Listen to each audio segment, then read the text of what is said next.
এমনিতে উম্মতে মুহাম্মাদের হায়াত কম, বেশি না কম? আগেকার উম্মত হাজার হাজার বছর বেঁচেছে, তাই না? 500, 200, 300, 400, 500 বছর বেঁচেছে।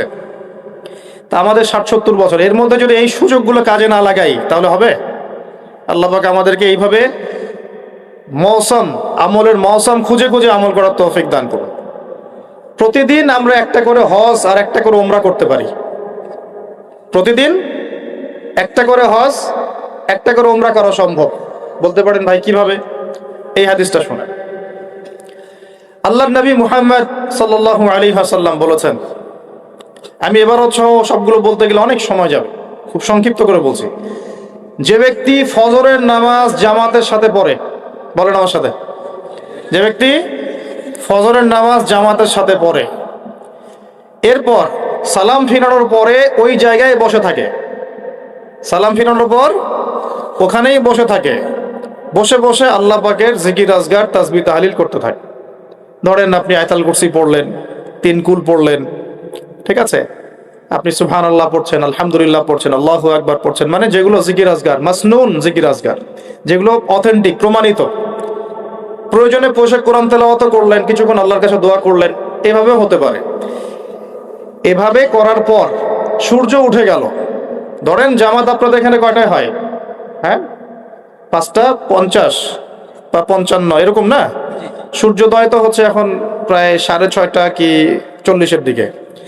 ধরেন 7টা পর্যন্ত আপনি জিকির আজগার করলেন, নামাজ ধরলেন, ধরে সকাল 7টা পর্যন্ত ওইখানেই আপনি আছেন মসজিদে, জিকির আজগার করছেন, তাসবিহ তাহলিল করছেন, কোরআন তেলাওয়াত করছেন, একটু দোয়া করছেন, ঠিক আছে, এই সময়টা কাজে লাগালেন। সূর্য উঠে গেল, ওঠার পরে আপনি মাত্র 2 রাকাত নামাজ পড়লেন, এই নামাজটাকে বলে ইশরাকের নামাজ। কিসের নামাজ? ইশরাক। এবার আপনি চলে গেলেন, মসজিদ থেকে বের হলেন, নবী সাল্লাল্লাহু আলাইহি ওয়াসাল্লাম বলছেন এই ব্যক্তির আমলনামায় একটা কবুল হজ, একটা কবুল উমরার নেকি দেয়া। তো এইগুলো পাওয়া যাবে? একটা হজ করা 4টাখানি কথা? সবার তো তৌফিকও হয় না, হয়? অনেকের টাকা আছে, হজ করতে পারে না, আছে না? অনেকের টাকা আছে, হজ করতে পারে না, সামর্থ্য আছে, যেতে পারে না। অনেকের শেষ বয়সে শরীর কুলায় না।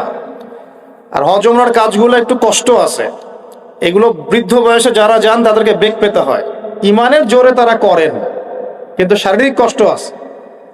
এই কাজগুলো যুবক বয়সে করা উচিত। আল্লাহ পাক আমাদের সবাইকে এই যৌবনে হজ করার তৌফিক দান করেন। যারা আল্লাহর ঘর দেখে নাই তাদেরকে আল্লাহর ঘর দেখার তৌফিক দান করেন। তো এই আমলগুলো আমরা ছাড়বো না ইনশাআল্লাহ। আরেকটা আমল আমি বলে দেই, এটাও খুব গুরুত্বপূর্ণ একটা আমল। আর আমি যা বলছি আল্লাহ পাক যেন আমাকে আমল করার তৌফিক দান করেন। আল্লাহ রাব্বুল আলামিন আরেকটা হাদিসের মধ্যে, কুদসির মধ্যে বলছেন যে রাত যখন শেষ অংশ আসে, রাতের শেষ অংশে আল্লাহ পাক বলছেন, রাতের শেষ অংশে আল্লাহ রাব্বুল আলামিন প্রথম আসমানে নেমে আসেন। কিভাবে আল্লাহ নেমে আসেন এটা ব্যাখ্যা করার দরকার নাই। এটা যারা ব্যাখ্যা করতে যাবে গোমরা হয়ে যাবে, ঠিক আছে? কোনো দরকার নেই। আল্লাহ বলেছেন আমি নেমে আসি, কিভাবে আসেন আল্লাহ ভালো জানেন। আল্লাহ পাক তার শান অনুযায়ী, তার শওকাত অনুযায়ী এটাকে বাস্তবায়ন করবেন, আমাদের ভাবার দরকার নাই, ঠিক আছে? কয়েকটা বিষয় নিয়ে খুব বেশি ভাবতে যাবেন না। আল্লাহ পাক কেমন, আল্লাহ কোত্থেকে আসলো, ঠিক আছে, আল্লাহ পাক মানে আল্লাহর হাত কেমন, আল্লাহর চেহারা কেমন, আল্লাহ কেমন, অবয়ব আছে কি নাই, এত কিছু ভাবার দরকার নেই। যারা এগুলো নিয়ে বেশি ভাবতে গিয়েছে গোমরা হয়ে গেছে। আল্লাহ আল্লাহর মতো। আল্লাহ কার মতো? আল্লাহ শুধু আল্লাহর মতোই, কোনো কিছুর সাথে তার তুলনা নাই, ঠিক আছে?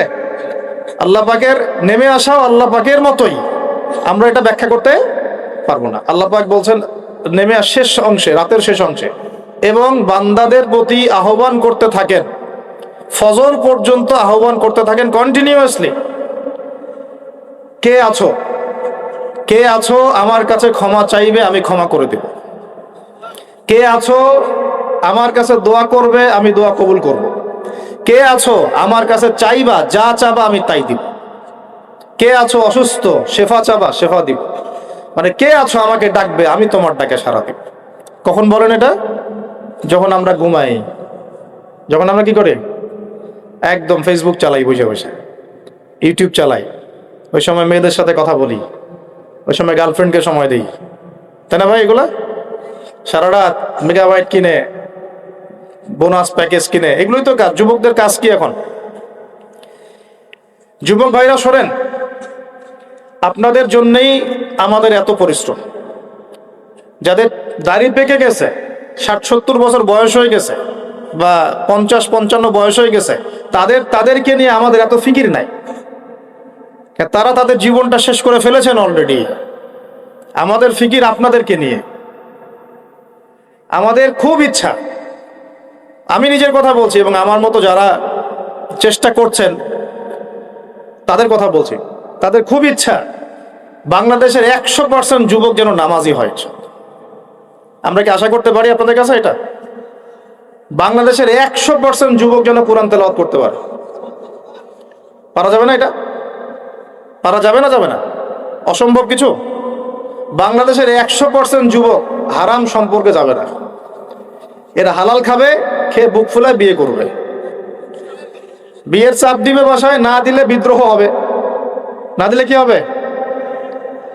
আমি তোমাদের সাথে আছি, সমস্যা নাই, প্রয়োজনে বিদ্রোহ হবে। কেন দিবে না? হালাল খাই, হালাল পড়ি, নিজের কর্মসংস্থান আছে, একটা দিনদার মেয়েকে বিয়ে করবে। তারপরেও কোনো অবৈধ সম্পর্কে যাবে না। যে অবৈধ সম্পর্কে গেছে সে আল্লাহর রাস্তায় জিহাদ করতে পারবে না। আর এই শব্দগুলা খুব শোনার অভ্যাস তৈরি করেন। বাংলাদেশে একটা শ্রেণী এখন উঠে পড়ে লাগছে এই শব্দটাকে মিটাই ফেলতে, এবং তারা দাড়ি টুপিওয়ালাই মানুষ। দাড়ি টুপি পাগড়ির জুব্বা নিয়ে এই শব্দগুলোকে ইসলাম থেকে, কোরআন থেকে মুছে ফেলার চেষ্টা করতেছে।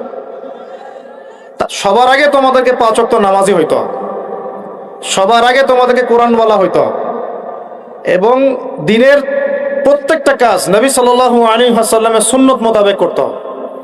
এইভাবে যখন নিজে থেকে গড়ে তুলবা, হালাল রিজিক খাবা,